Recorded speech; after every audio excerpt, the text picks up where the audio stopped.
আচ্ছা, কখনো কি এমন হয়েছে যে দুপুরে পেট ভরে খাওয়ার পরেও কেমন যেন ক্লান্তি লাগছে, শরীরে একদমই শক্তি নেই? আজকের এই আলোচনাতে আমরা ঠিক এই ব্যাপারটারই গভীরে যাব। আমাদের শরীর কিভাবে শক্তি ব্যবহার করে তার পেছনের একটা গোপন রহস্য আমরা খুঁজে বের করব।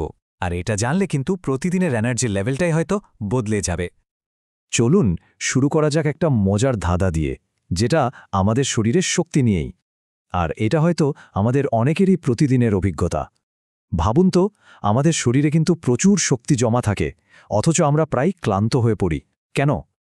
ব্যাপারটা হলো, আমাদের শরীর আসলে দুই ধরনের জ্বালানি ট্যাঙ্ক ব্যবহার করে। প্রথমটা হলো কার্বোহাইড্রেট। এটাকে ভাবতে পারেন একটা ছোট পেট্রোল ট্যাঙ্কের মতো, মানে দ্রুত শক্তি তো দেয়, কিন্তু খুব তাড়াতাড়ি শেষও হয়ে যায়। আর দ্বিতীয়টা হলো ফ্যাট বা চর্বি। এটা হলো একটা বিশাল রিজার্ভ ট্যাঙ্কের মতো, যা থেকে অনেকক্ষণ ধরে ধীরে ধীরে শক্তি পাওয়া যায়। তাহলে প্রশ্ন আসেই, শরীর কখন কোনটা ব্যবহার করবে এটা ঠিক করে কে? অবাক করার মতো ব্যাপার হলো, এর পেছনে কাজ করে মাত্র একটাই জিনিস, একটা সুইচের মতো, যেটা এই দুটো জ্বালানির মধ্যে আসা যাওয়া নিয়ন্ত্রণ করে। আর সেই নিয়ন্ত্রক আর কিছুই না, সেটা হলো ইনসুলিন নামের একটা হরমোন। এটাই আমাদের শরীরের এনার্জি জগতের মাস্টার সুইচ।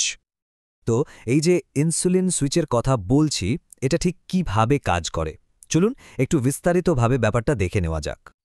এই চার্টটা কিন্তু দারুণ ইন্টারেস্টিং। এখানে দেখা যাচ্ছে বিভিন্ন খাবার আমাদের ইনসুলিনের ওপর কতটা আলাদা প্রভাব ফেলে। দেখুন, কার্বোহাইড্রেট খেলে ইনসুলিন এক লাফে আকাশে উঠে যায়, কিন্তু ফ্যাট খেলে ইনসুলিনের ওপর প্রায় কোনো প্রভাবই পড়ে না বললেই চলে। এই ছবিটা দেখলেই কিন্তু পুরো নিয়মটা একদম পরিষ্কার হয়ে যায়। সহজ কিন্তু খুবই পাওয়ারফুল একটা নিয়ম। ব্যাপারটা অনেকটা একটা সিজর মতো। যখন ইনসুলিন হাই, মানে বেশি, তখন শরীর ঝুঁকে পড়ে শর্করা বা সুগার পোড়ানোর দিকে। আর ফ্যাট পোড়ানো, ওটা একদম বন্ধ হয়ে যায়। অন্যদিকে যখন ইনসুলিন লো বা কম, ঠিক তখনই শরীর আমাদের বিশাল ফ্যাটের ভাণ্ডারটা ব্যবহার করার সুযোগ পায়। আর এ বিষয়টা জানলে আমরা বুঝতে পারব যে আধুনিক জীবনে একটা খুব সাধারণ সমস্যা আসলে কোথা থেকে আসছে। অনেকেই কিন্তু এই দুষ্ট চক্রে আটকে যান। হয়টা কি, যখনই রিফাইন্ড কার্ব বা চিনি জাতীয় কিছু খাওয়া হয়, ইনসুলিন হঠাৎ করে বেড়ে যায়, আর সেটা ফ্যাট পোড়ানো বন্ধ করে দেয়। এর একটু পরেই শরীরে এনার্জি কমে যায়, আর আবার ওই কার্বোহাইড্রেট খাওয়ার জন্যই মনটা ছটফট করে। এই চক্রটা চলতেই থাকে। এই অবস্থাটাকে একটা জ্বালানির ট্রাকের সাথে তুলনা করলে খুব সহজে বোঝা যায়। ধরুন, একটা ট্রাকের পেছনে বিশাল একটা তেলের ট্যাঙ্ক আছে, কিন্তু ট্রাকের ইঞ্জিনটা চলছে শুধু ড্রাইভারের সিটের নিচে থাকা ছোট্ট একটা ট্যাঙ্ক দিয়ে। আমাদের শরীরও ঠিক তাই। বিশাল ফ্যাটের ভাণ্ডার থাকা সত্ত্বেও সেটাকে ব্যবহারই করতে পারে না। বিজ্ঞানীরা এই অবস্থাকে বলেন মেটাবলিক ইনফ্লেক্সিবিলিটি, মানে বিপাকীয় অনমনীয়তা।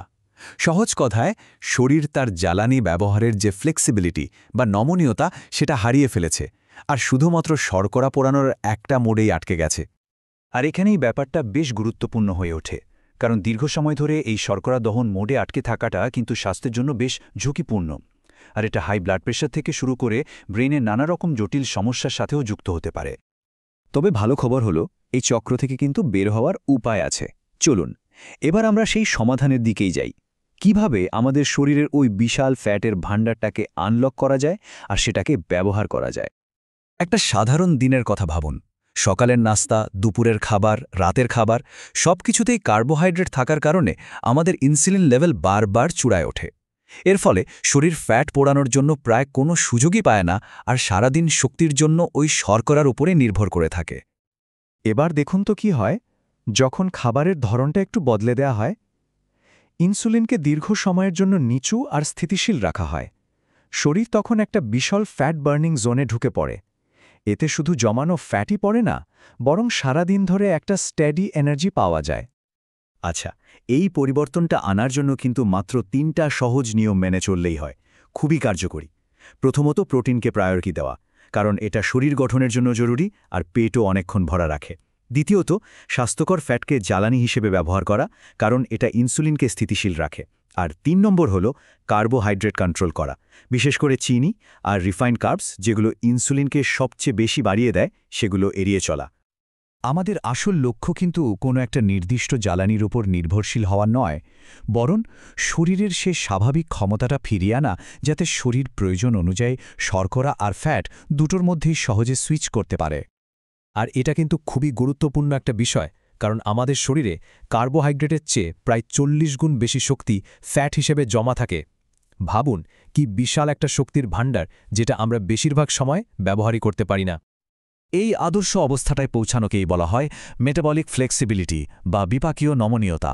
এটাই সে অবস্থা যেখানে আমাদের শরীর সবচেয়ে ভালোভাবে কাজ করতে পারে, মানে সুস্বাস্থ্যের জন্য যেটা আমাদের দরকার। আসল কথা হল শরীরকে তার নিজের বুদ্ধিমত্তা ব্যবহার করে কাজ করতে দেওয়া, ঠিক সেভাবেই যেভাবে এটা প্রাকৃতিকভাবে তৈরি হয়েছিল। তাহলে সবশেষে প্রশ্নটা কিন্তু আমাদের নিজেদেরই করতে হবে, আমাদের মেটাবলিজম কি আসলেই ফ্লেক্সিবল? আমাদের শরীর কি প্রয়োজন মতো সুগার আর ফ্যাট দুটোর মধ্যেই সহজে সুইচ করতে পারছে?